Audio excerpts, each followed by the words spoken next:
5월 8일은 우리나라가 이렇게 어버이날로 지정을 한 날입니다. 물론 그날이 연휴라거나 또 공휴일은 아니었지만 연휴의 시간 지난 주간 보내면서 우리 성도 여러분들 또 부모님을 찾아뵙고 미리 이런 축하의 모습들이 우리 성도 여러분들에게 분명히 있었을 겁니다. 여러분, 그런데 자녀를 향한 깊은 이런 사랑의 모습, 근데 이 사랑은요 전적인 사랑의 모습 안에 부모님들의 이런 책임의 모습도 보여집니다.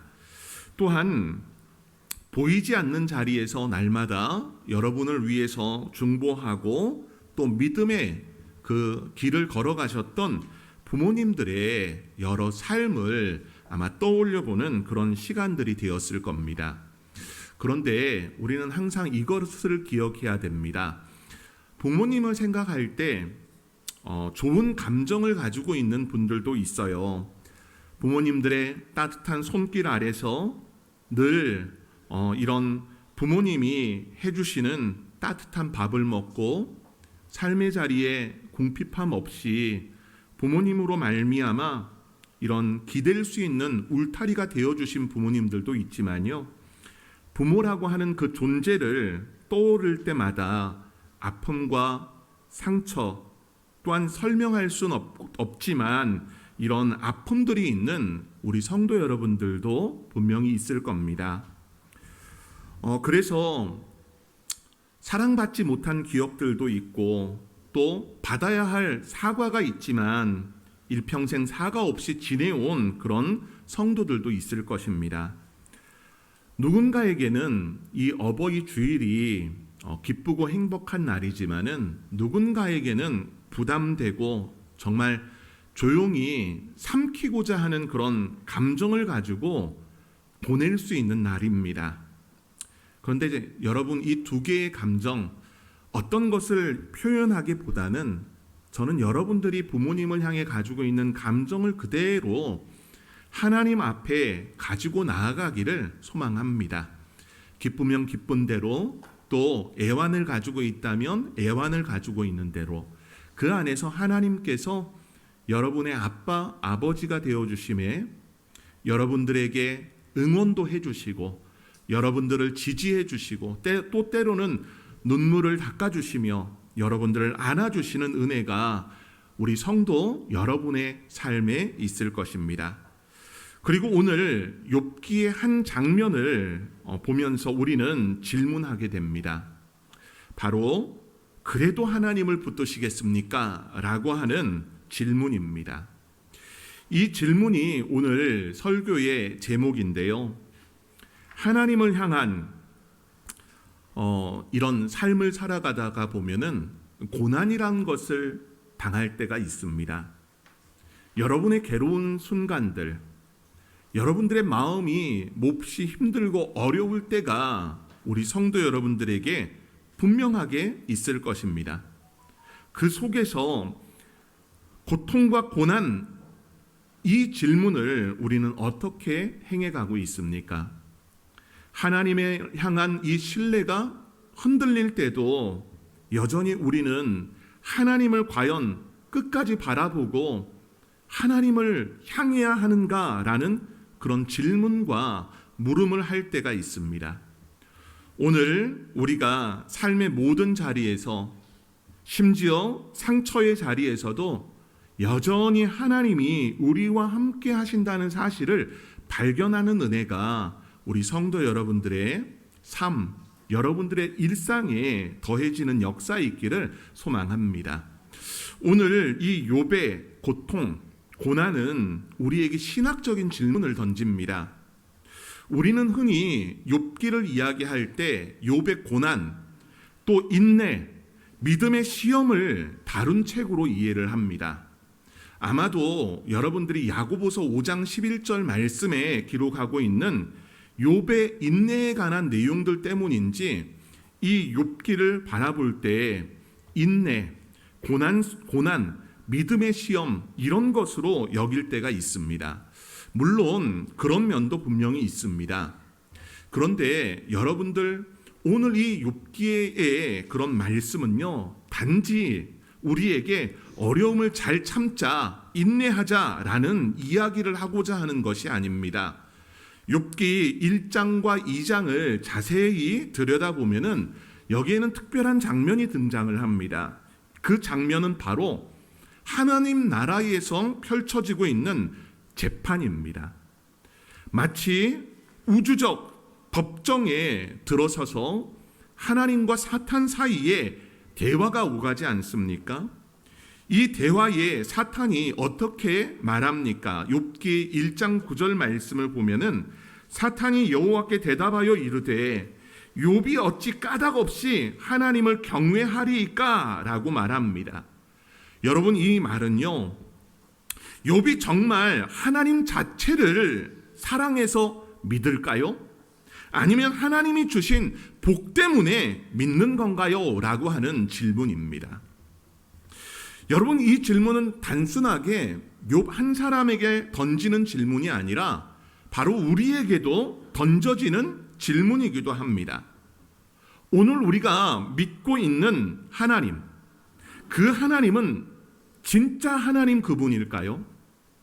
아니면 하나님이 주시는 건강이라던가 자녀라던가 물질, 평안 때문은 아닌가요? 우리가 이 시대를 바라보면은 우리가 사는 이 시대는 2000년 전이 됐든 3000년 전이 됐든 하나님을 대신하는 우상의 모습이 존재하듯 오늘날도 얼마나 많은 우상들이 존재하는지 모릅니다.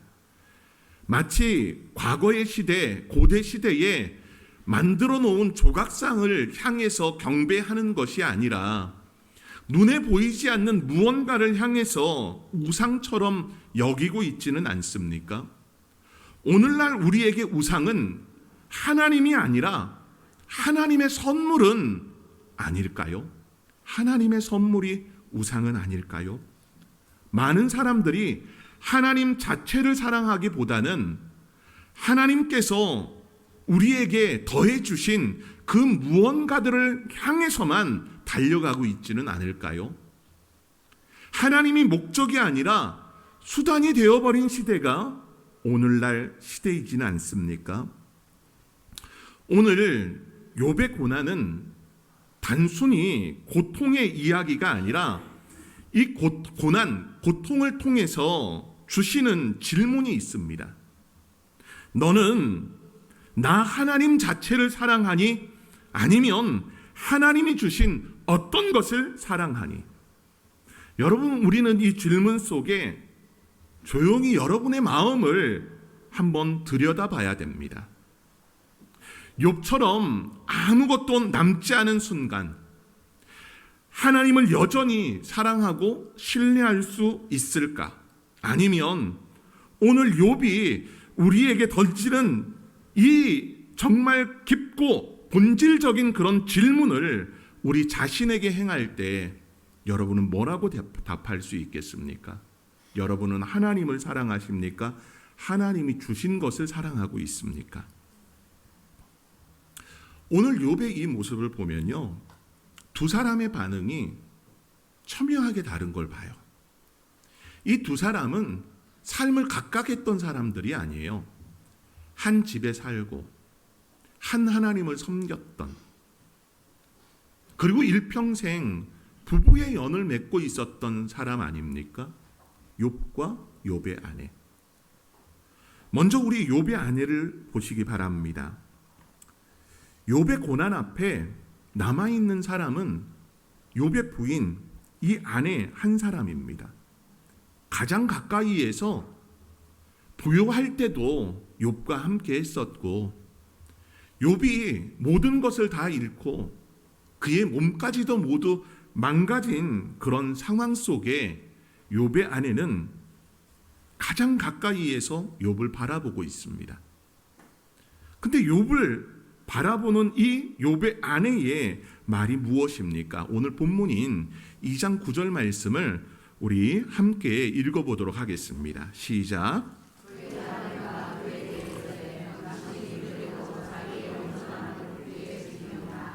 하나님을 욕하고 죽으라. 여러분, 이 말이 어떻습니까? 굉장히 좀 충격적이지 않습니까? 하지만 가만히 들춰보면요, 아주 현실적이에요.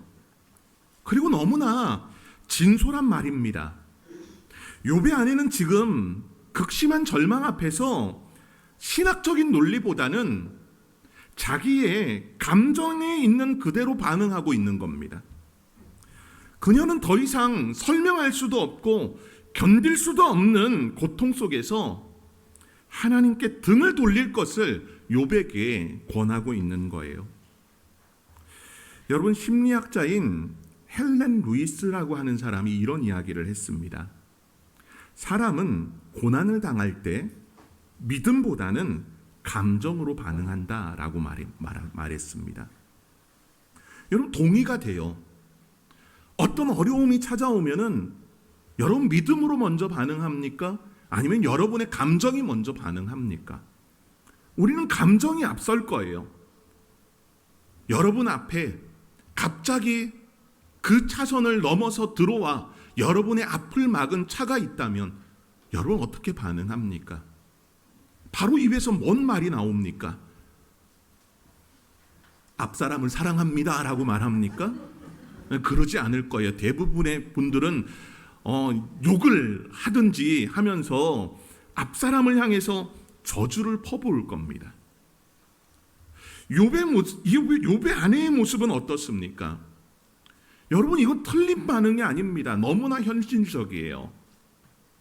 여러분, 욥의 아내가 욥만큼의 고난을 안 당했을 것 같습니까? 이건 다른 사람이 아니에요. 욥의 아내도 자식들이 다 죽었어요. 자기가 이 10달 동안 배에 품었던 자식들이 모두 다 죽었단 말이에요. 일어났던 복이 욥의 것이기만 합니까? 욥의 부인의 것이기도 해요. 동일하게 모든 것을 다 잃었어요. 다른 것이 있다면 욥은 지금 몸까지 망가진 상황이지만 욥의 아내는 몸은 망가지진 않았잖아요. 당장 당하고 있는 이 현실 앞에서 우리는 분명히 욥의 아내처럼 말하고 싶은 순간이 있습니다.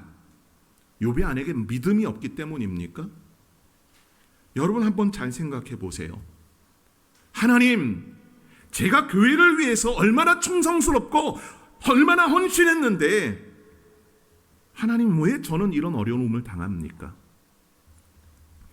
하나님, 제가 하나님 믿고 열심히 새벽을 깨우면서 기도했는데 왜 우리 아이에게 이런 몹쓸 질병을 주십니까?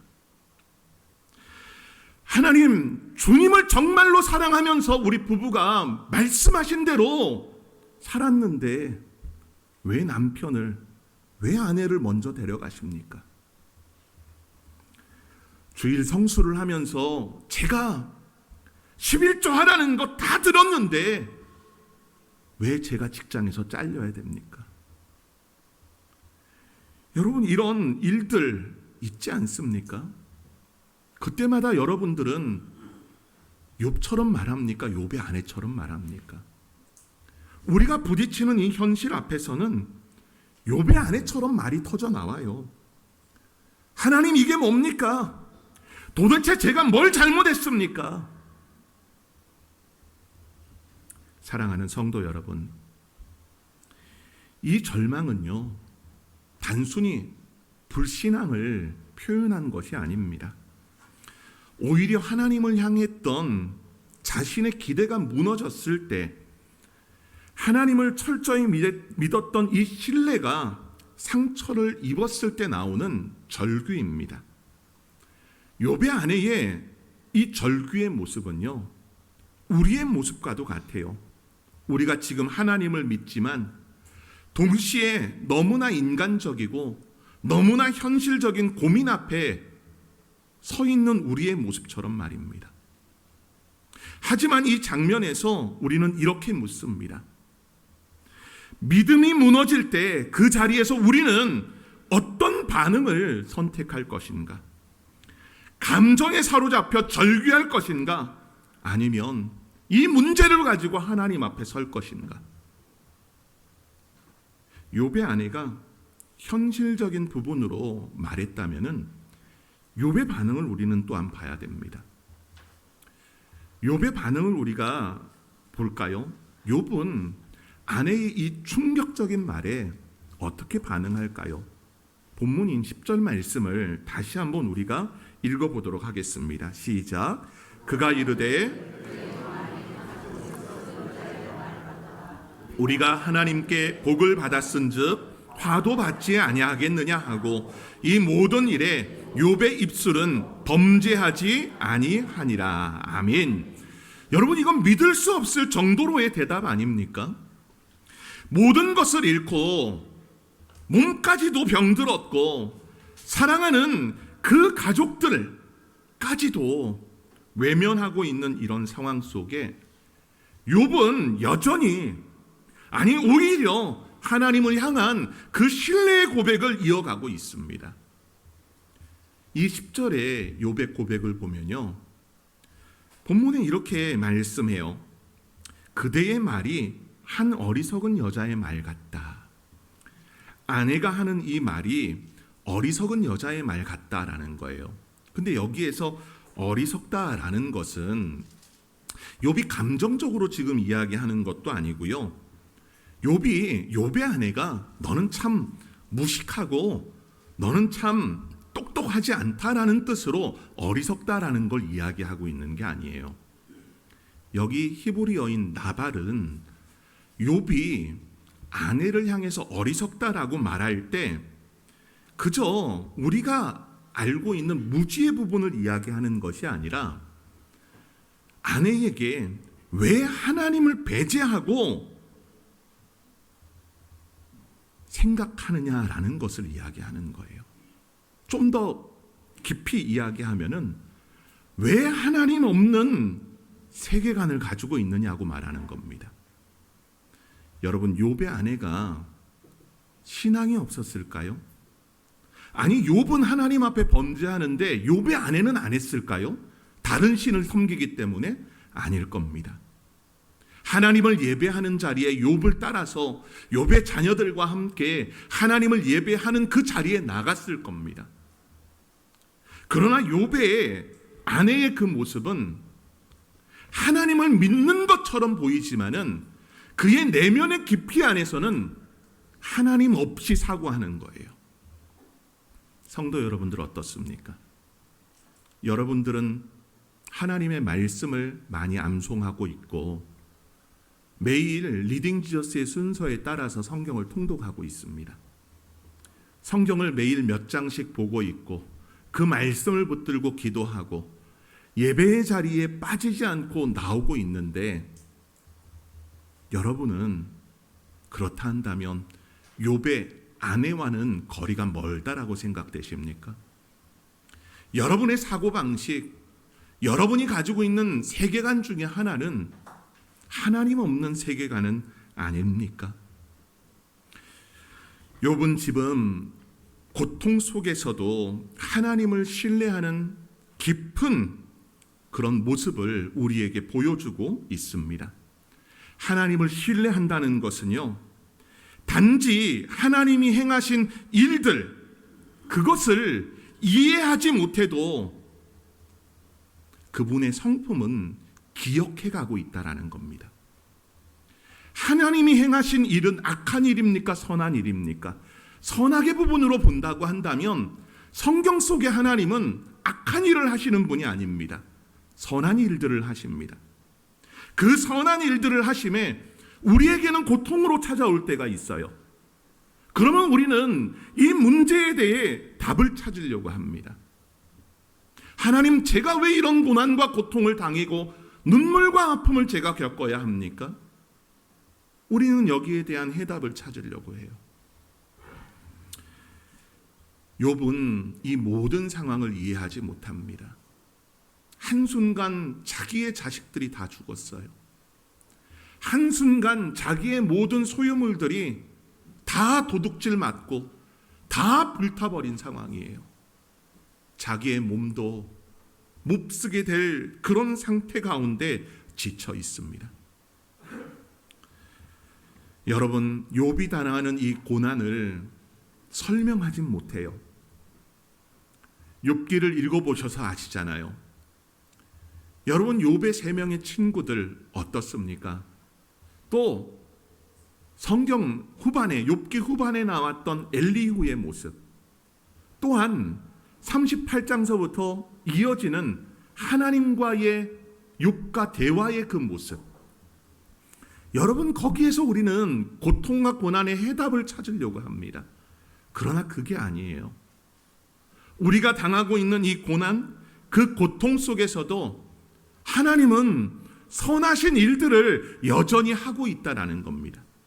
욥은 그걸 믿고 있는 것이고, 하나님이 주신 은혜도, 하나님이 거두어 가시는 것도 결국은 하나님의 선하심 안에 있다라는 것을 고백하고 나가고 있는 겁니다.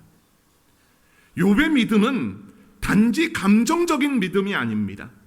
그 믿음은 상황 너머에 계신 하나님을 붙들고 있는 것이고, 이해할 수 없어도 여전히 하나님의 성품을 신뢰하는 것을 우리에게 보여줍니다. 성도 여러분들, 여러분들이 여러 고난을 당하고 있다면 고난에서 해답을 찾을 수 있겠습니까? 어디에서부터 이 일이 시작됐는지. 여러분, 그러나 우리는 이걸 봐야 됩니다. 그 고통과 고난의 시간을 지내면서 여전히 나는 하나님을 신뢰하고 있는가? 하나님을 신뢰함에 설명할 수는 없지만 설명의 부분을 통해서 이해가 아닌 바로 하나님을 만나는 자리로 나아가야 한다라는 사실입니다. 하나님을 만나는 자리를 통해서 더 깊은 위로가 있고, 또 우리에게 수많은 인생의 지점 속에서 하나님을 만나고 하나님이 주신 그 은혜를 경험하게 됩니다. 여러분, 예수님의 모습 보세요. 예수님의 그 십자가 속에서 하나님은 여전히 침묵하셨습니다. 새벽에도 잠시 언급을 했는데요. 마태복음 27장 46절 말씀을 보면은 예수님께서 그 십자가 상에서 절규의 소리를 외치십니다. 나의 하나님, 나의 하나님, 어찌하여 나를 버리시나이까? 여러분, 그 속에 하나님은 예수님을 향해서 침묵하셨고 외면하셨습니다. 여러분, 욥의 고난이 예수님의 십자가와 비교해 본다면 어떤 고통이 더 크겠습니까? 그 속에서 예수님은 지금 고통과 고난의 문제에 대해서 질문함에 하나님은 대답하지 않으십니다. 우리의 인생도 마찬가지입니다. 이해할 수 없는 고통이 찾아올 때 우리가 바라봐야 되는 것은 예수님의 십자가입니다. 예수님의 십자가를 바라보면 우리는 더 이상 왜 이런 일이 일어났는지 묻지 않게 됩니다. 그 십자가를 통해서 보여주는 게 뭡니까? 하나님의 사랑이고 하나님의 공의 아닙니까? 여러분, 고통과 고난이 여러분들에게 찾아왔을 때 저는 우리 성도 여러분들이 십자가를 바라봤으면 해요. 십자가를 바라보며 다 이해하지 못하지만은 그 안에 우리를 향하신 하나님의 사랑이 묻어 있고 하나님의 공의와 하나님의 섭리가 묻어 있다라는 것을 기억하시길 바랍니다. 여러분은 하나님을 끝까지 붙들고 나가고 있습니까? 그래도 하나님을 붙드시겠습니까? 라는 이 본문의 제목에서 여러분, 우리는 조용히 질문하고 대답해 봐야 됩니다. 여러분이 하나님을 붙들고 있는 게 아니라 하나님이 여러분들을 붙들고 있다라는 사실입니다. 그러니 여러분들, 고난 가운데 낙심하지 마십시오. 이해가 되지 않는 순간에도 그분은 결코 우리를 향해 내미신 그 손을 놓지 않고 계시다는 사실입니다. 우리가 붙드는 믿음보다 더 중요한 건 하나님께서 우리를 붙들고 계시다는 그런 진리입니다. 우리 성도 여러분들, 모든 질문에 또 모든 상처에 모든 고통 속에 하나님 앞에 나아가기를 원합니다. 현실적인 부분에서 봤을 때는 욥의 아내가 말하는 것이 맞아요. 하지만 믿음을 가지고 있는 우리는 이 고난과 고통 속에서도 하나님과 교제할 수 있는 은혜가 여러분 모두에게 있어야 할 것입니다. 그리고 주님께서 우리를 강하신 손으로 붙들고 있음을 기억하며 모든 순간에 주님이 우리와 함께 하심을, 그 함께 하심에 누려야 할 하나님의 크신 사랑을 헤아려 가는 은혜가 모든 성도 여러분들에게 있기를 간절히 소망합니다.